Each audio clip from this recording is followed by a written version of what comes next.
انا عايزك لما يجي لك احباط تتفرج على الفيديو ده. انا عارف ان انا حكيت الحوار ده قبل كده، بس دي تذكره فقط لا غير، عشان في ناس كده بتبقى نايمه بميه البطيخ، فانا عايزهم يصحصحوا كده ابو سيد معرفه بالدنيا حلويات وجماليات. مبدئيا كده الشاب اللي قدامك ده اللي هو انا محمد ايمن، تمام، من مواليد الدقهليه يا ابو سيد، تمام، متغمر يا ولد. الشخص اللي قدامك ده الحمد لله فضل من عند الله ما كانتش كده خالص خالص. انا هحكي لك الحكايه، هي بتبقى حاجه كوميديا سوداء كده، انا عايزك تسمعها للاخر، اقسم بالله تاخد كميه طاقه امل لدرجه انت ممكن تتجوز امل بعد الفيديو.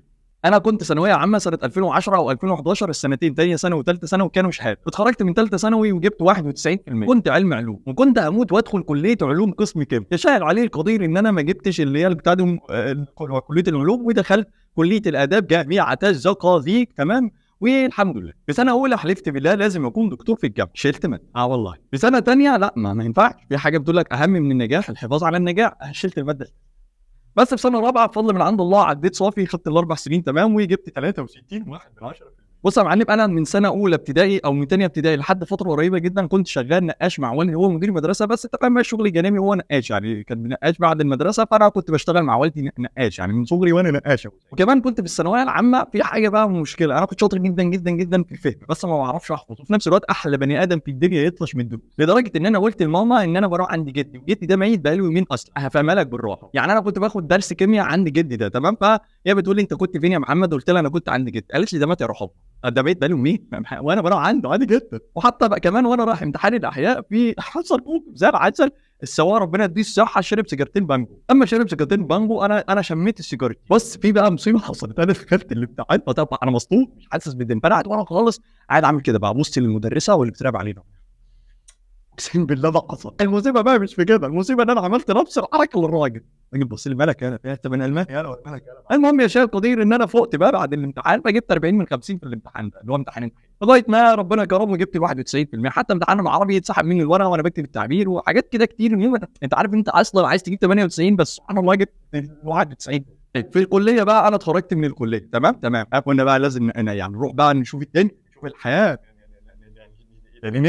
نيني بقى انا فكرت ان انا بقى واد اداب انجليزي بقى، الواد اللي هو ايه تفرت معاه لغه وراح الدنيا مستنيين. قدمت على اكتر من 300 شركه حرفيا من غير مجامله، وكلهم اترفضت عشان ما بعرفش كلمه انجليزي اصلا. عارف انجليزي عرب ما بتكلمش عربي اصلا. حتى في شركه انا مش بقلل منها والله، بس مصر فيها شويه حاجات جميله جدا. عندك حاجه اسمها شركه المياه والشرب والصرف الصحي، في كونسبت غريب، هي ليكويد، هي سوائل بتوضع على بعضها. المهم انا رحت الشركه دي، يعني كنا 25,000 واحد. ما انت عارف في مثل بيقول لك انت معمول لك عمل على ورك نمله ذكر، انا اللي معمول نمله، بص ما هاتش معاه حد في الاستوديو.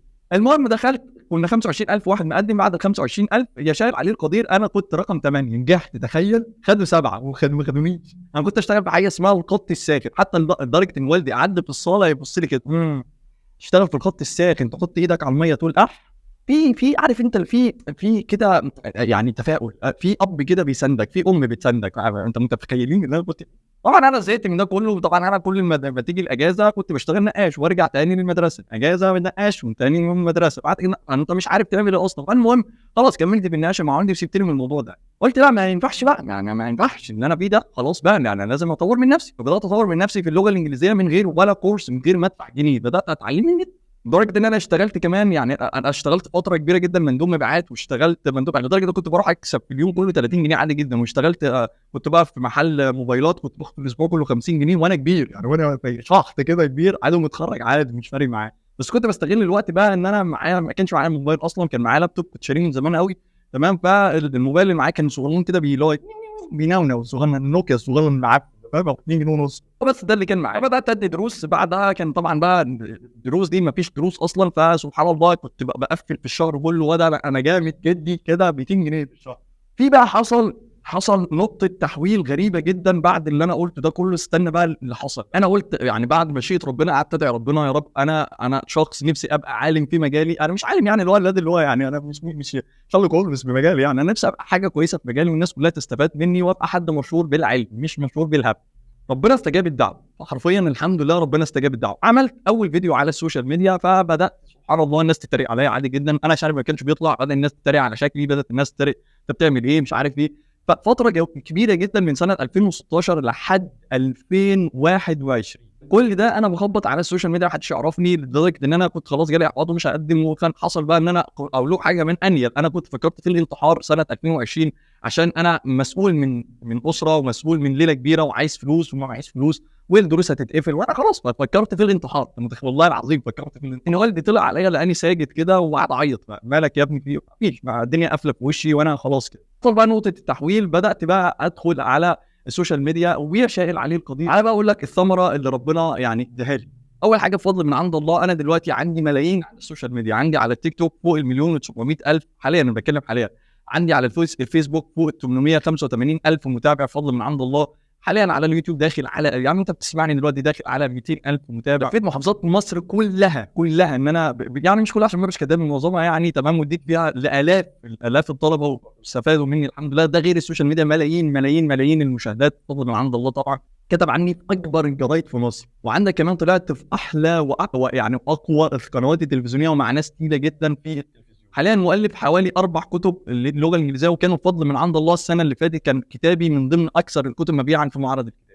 وحضرت دراسات عليا في جامعه المنصوره، وتصنفت كذا مره بفضل من عند الله من مؤثرين السوشيال ميديا، لان انا انقذت كذا حد من الانتحار. واخدت جوائز بقى كتير جدا جدا جدا ومما تتخيل. وقفت على منصه تيد اكس 5 مرات. تيد اكس طبعا انتوا عارفين بسم الله ما شاء الله منصه بيقف عليها ناس تقيله عملت حاجه كويسه. وعندي طبعا رساله عظيمه جدا بفضل من عند الله، انها اللغه مش مجرد اكسنت، والحمد لله الناس كلها بدات تمشي ورا الحته دي، وغيرت حياه ناس كتير جدا للاحسن. طبعا ايه حياتي مش عارف، مدمر حياتي، انا مدمر حياتي اصلا من نفسي. وحاليا شغال على الحمد لله بفضل من عند الله يعتبر اكبر مشروع تعليمي في الوطن العربي باذن الله، بقرب اخلصه. هيعتبر يعني باذن الله يبقى اكبر مشروع تعليمي في الوطن العربي. ده غير ان انا بفضل من عند الله صاحب كذا شركه اونلاين في مجال الاي اي، الذكاء الصناعي، ومجالات التعليم والاي ليرنينج والحاجات دي كلها. بفضل من عند الله كمان ان انا علاقاتي بص فوق ما تتخيل يعني حلوه جدا جدا عن الاول. كنت منبوذ من الكليه وما حدش يعرفني، الطلبه يعني قصدي اصحابي ما كانوش اللي هم يعني عارفيني اصلا، كانوا كلهم بينفروا مني.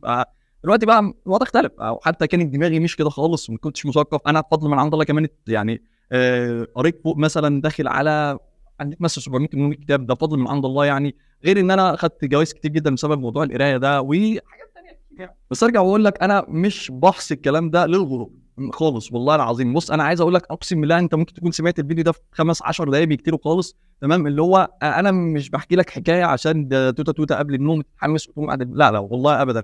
انا اقسم بالله قسم يحاسبني على ربنا، انا اتبهدلت حرفيا، اتبهدلت بمعنى الكلمه. يعني اللي هو يعني انت بتشتغل في شغلانه مثلا نقاشه، وبعد كده تسمع مالات ضوطات من الزبون يطلع عينك. اقسم بالله ما بكذب عليك، انا كنت بمسح قعده الحمام ولا مؤاخذه فيها بلاوي سودا كده عشان الزبون ما يقوليش تلت تلاقي كام، لان انا كنت مثلا بعمل السقف بتاع، ففي بويه غصب عني بتنزل في القعده، فكنت انا بمسحها بايدي عادي جدا، مش الشغل مش عيب يعني. الرسول عليه الصلاه والسلام كان راعي غنم، معظم الانبياء كانوا شغالين يعني. حاجه ده شرف ليا طبعا، انا كنت شغال كده يعني.